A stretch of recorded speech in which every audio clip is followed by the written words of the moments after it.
Salut à tous, on se retrouve pour une vidéo spécialement consacrée à Hansi Flick et on va voir comment il arrive à transformer ses joueurs. Comme vous le savez, le Barça fait un début de saison exceptionnel, avec beaucoup de buts marqués et beaucoup de victoires marquantes, dont notamment une semaine historique où le Barça a battu le Bayern Munich sous score de 4 buts à 1 et le Real Madrid au Bernabeu sous score de 4 buts à 0.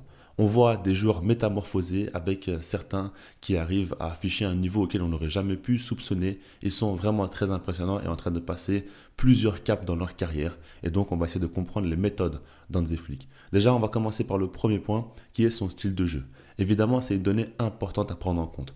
Dans l'idéologie d'Hansi Flick, ce qu'il faut bien comprendre, c'est qu'il va toujours essayer de mettre en avant les qualités de ses joueurs. Il ne va pas essayer de trouver des solutions pour on va dire atténuer les défauts de ces joueurs, mais plutôt partir du principe où un joueur a des qualités, il faut les mettre en avant et il faut les exploiter au maximum. Après, le système va se charger de masquer les lacunes de tel ou tel joueur, mais dans l'idée, on va toujours miser à 100% sur les qualités, quitte à prendre des risques. L'un des cas les plus parlants selon moi, c'est celui de Inaki Peña. Quand on regarde en soi, la saison passée, il avait eu sa chance parce que Ter Stegen était blessé et donc il a eu du temps de jeu. C'est un gardien assez jeune, formé à la Masia, qui a très peu d'expérience en pro. Il avait fait un prêt du côté de Galatasaray, mais mis à part ça, il y a très peu de matchs importants joués dans un championnat ou en Europe. Et donc, il avait dû jouer dans une période où le Barça était quand même en difficulté et on l'a très vite vu sombrer. Rappelez-vous notamment cette défaite du Barça face au Real Madrid justement, sous le score de 4 buts à 0, en finale de Super Coupe d'Espagne. Et donc, à ce niveau-là, on a vu un gardien quand même qui s'est fait dribbler par Vinicius. On a vu un gardien qui n'osait pas sortir de sa ligne. On a vu un gardien qui, lorsqu'il était sur sa ligne, n'arrivait pas à faire un arrêt décisif pour son équipe. Et un gardien avec un jeu au pied où il ne prenait pas le moindre risque. Tout ça nous faisait dire que c'était un gardien qui n'était pas prêt pour le Barça et il nous rassurait absolument pas. Maintenant, quand on regarde le Inaki Peña avec Hansi Flick, en soi, c'est toujours le même gardien dans le sens où il n'est pas devenu beaucoup plus fort. Il s'est simplement adapté aux demandes de Hansi Flick, ce qui fait qu'il est monté en puissance. Je vous explique ça. Déjà, quand on sait très bien que le Barça d'Hansi Flick joue très haut, le Barça de Xavi aussi le faisait, mais là c'est bien plus excessif. On le voit que c'est beaucoup plus fait à répétition et il n'y a pas vraiment de phase de jeu où le Barça va défendre en bloc bas. Ils sont constamment très hauts, ils vont constamment jouer le piège du hors-jeu et donc c'est très important pour Hansi Flick d'avoir un gardien qui joue haut sur le terrain aussi et qui fasse des sorties même à 20 ou 30 mètres de ses cages. Parce que, évidemment, il y a des moments où le Barça ne va pas réussir à mettre en place son piège du hors-jeu. Et donc, il faut que le gardien soit la seconde lame. Soit, on va dire, la roue de secours. Et Inaki Peña l'a bien compris. Il fait énormément de sorties très loin de sa cage. Et par rapport à ça, on voit déjà qu'il est décomplexé parce qu'il n'a pas le choix. Ça fait partie du plan de jeu d'Hansi Flick. Et il fait de très bonnes sorties. On se rappelle notamment de sa sortie face à Harry Kane en Ligue des Champions qui était excellente. On se rappelle de celle aussi face à Kylian Mbappé où il allait arriver seul face au gardien et il n'était pas du tout en position de hors-jeu. Donc par rapport à ça, il a sauvé deux situations hyper dangereuses dans deux matchs hyper importants. Et après, on voit que par la suite, il arrive à faire de gros arrêts. On l'a vu notamment encore une fois face à Mbappé, sortir un très gros arrêt. Après, on va pas se cacher, l'attaquant français aussi n'a pas été monstrueux. Mais dans l'idée, le fait de demander à Inaki Peña d'être un acteur important aussi des défenses, on va dire très hautes du Barça, ça fait qu'il est un peu plus valorisé. Et après, par la suite, on sait très bien qu'Hansi Flick n'a pas peur d'encaisser des buts. C'est pas un problème pour lui en soi d'encaisser des buts. Il sait très bien qu'il prend beaucoup de risques. Il sait très bien qu'il sera sujet souvent à être dans des situations compliquées. En tout cas, sa défense va être dans des situations compliquées à gérer. Mais par rapport à ça, c'est pas grave. Vu que le Barça a un football offensif hyper impressionnant, hyper décisif, eh ben dans ce cas-là, tu peux accepter aussi quelquefois des buts encaissés ou en tout cas des situations concédées par l'adversaire.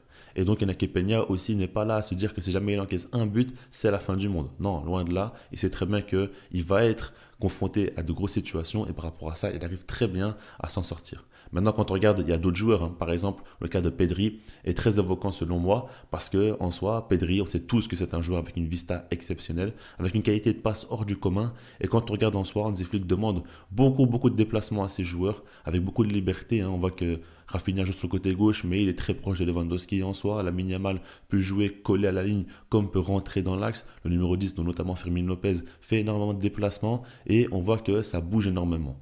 Quand tu as une qualité de passe comme Pedri et que tu as autant de mouvements devant toi, autant de possibilités, évidemment que toi tu es mis en lumière et on voit tous sa qualité de passe formidable. C'est la même chose pour Frenkie de Jong qui est dans le même registre que Pedri, évidemment, et on l'a vu quand il est rentré face au Real Madrid, il a été tout simplement exceptionnel. Lui aussi, notamment avec sa passe folle pour Baldé sur le côté gauche, qui a ensuite amené au deuxième but de Lewandowski, mais globalement, on a vu une qualité technique qui a fait beaucoup de bien à toute l'équipe du Barça. Ensuite, le second point est la confiance qu'Hansi Flick donne à ses joueurs. Et là, pour moi, c'est très important. Parce que quand tu as un style de jeu où tu prends beaucoup de risques, où tu joues avec un bloc hyper haut, où tu vas à tout prix que ton équipe marque beaucoup de buts, quitte à en encaisser, eh ben, il faut que tes joueurs soient en confiance. Il faut qu'ils arrivent tout simplement à être décisifs, à être, on va dire, cliniques devant les cages, sinon tu vas pas pouvoir gagner des matchs. C'est impossible et au final, tu vas prendre beaucoup de risques pour encaisser beaucoup de buts sans pouvoir répondre. Et par rapport à ça, quand on regarde déjà Rafinha,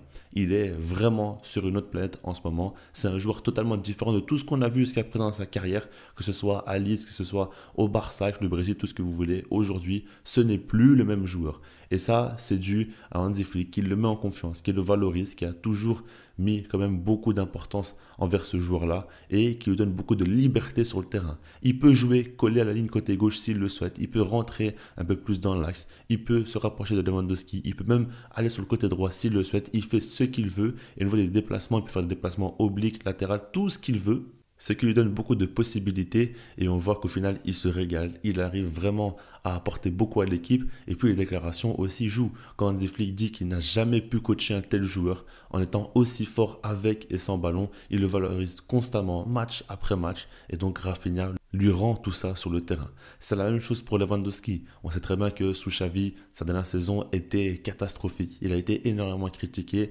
et il n'a vraiment pas été bon. Là, il retrouve Hansi Flick et tout va très bien. On sait que le coach allemand arrive très bien à l'utiliser, à le mettre dans les meilleures conditions avec des joueurs qui sont proches de lui pour qu'il ne se sente pas esselé. Et on voit qu'il retrouve assez facilement le chemin des filets cette saison. Il marque énormément de buts. On est à peine au mois d'octobre. Il a déjà 17 buts, toutes compétitions confondues.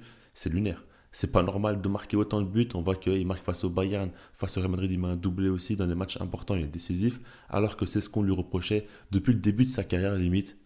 Vraiment, on voit un autre Lewandowski. Et puis, un exemple marquant aussi, c'est Marc Casado. En soi, c'est sa première vraie saison où il a véritablement du temps de jeu au Barça en équipe première. Il a 21 ans, il sort de la Masia et on voit que c'est déjà un taulier. Pourquoi? Parce que depuis la pré-saison, Hansi Flick ne cesse de dire qu'il n'a pas besoin d'un numéro 6.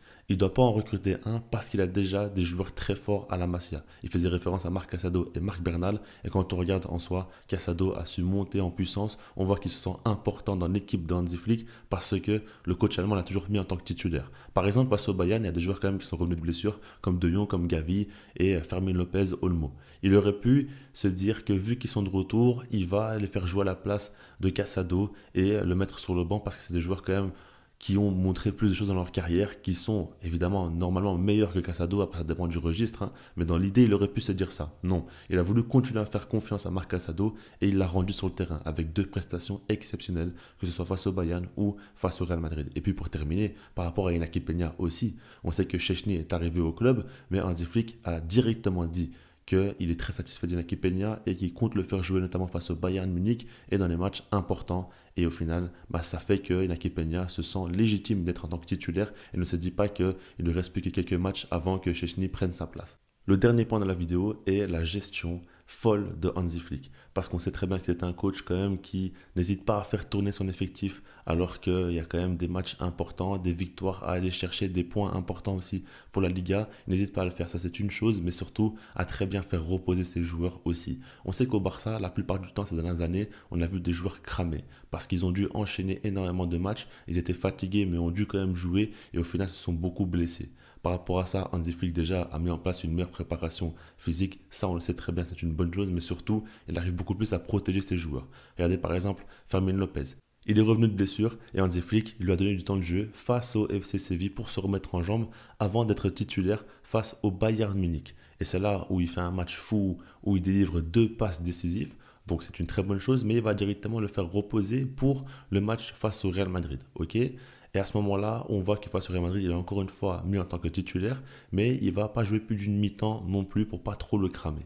Quand on regarde Frenkie de Jong aussi, on a vu qu'il est revenu, il a eu au départ un peu de temps de jeu en Liga, au final il a eu des petites douleurs lors de l'entraînement, et à ce moment-là, Hansi Flick n'a pas hésité à le laisser encore un match de repos pour qu'il revienne très fort. Il arrive à entrer en cours de jeu plusieurs fois, notamment face au Bayern Munich, et puis il joue une mi-temps entière face au Real Madrid, et c'est là où il a été décisif, où il a fait une entrée qui a changé le cours du match. Et puis pour terminer, Dani Olmo, lui aussi n'est pas à 100%, bah c'est pas grave. Il va le faire à chaque fois entrer en fin de match et à chaque fois lui donner un rôle important où il devra tuer le match. Il a été très très bon face au Real Madrid aussi, où il aurait pu amener peut-être 2 ou 3 buts, tellement les situations dangereuses ont été créées par ce joueur-là qui a fait beaucoup de différence. S'il arrive autant à faire reposer ses joueurs importants, c'est parce que Hansi Flick est un coach qui est vraiment en confiance par rapport à son effectif, par rapport à ses remplaçants et parce qu'il croit en sa méthode à 100%. Et ça change tout. Un coach qui, on va dire, responsabilise beaucoup ses joueurs, ça leur met beaucoup de pression et ça ne les aide pas aussi à performer. Donc ça, c'est très important de le faire et ça change véritablement la donne. Et puis Hansi Flick, dès qu'il est arrivé, il a dit que la Masia a une qualité incroyable, qui a été surpris de par la qualité de ces joueurs-là lors des entraînements. Et donc, on voit qu'il arrive à leur faire confiance parce qu'il les fait jouer des matchs très importants maintenant en Ligue des Champions, en Liga ou ce que vous voulez. Et donc, tout ça, ça fait que tout le monde se sent concerné et ça fait que tout le monde rend cela sur le terrain à Hansi Flick. Donc voilà, on parlera plus tard d'autres points. Pour moi, c'est important de mettre en lumière le travail du coach allemand parce que là, ce qu'il fait actuellement, c'est phénoménal. Je laisse là-dessus et puis moi, je vous dis peace.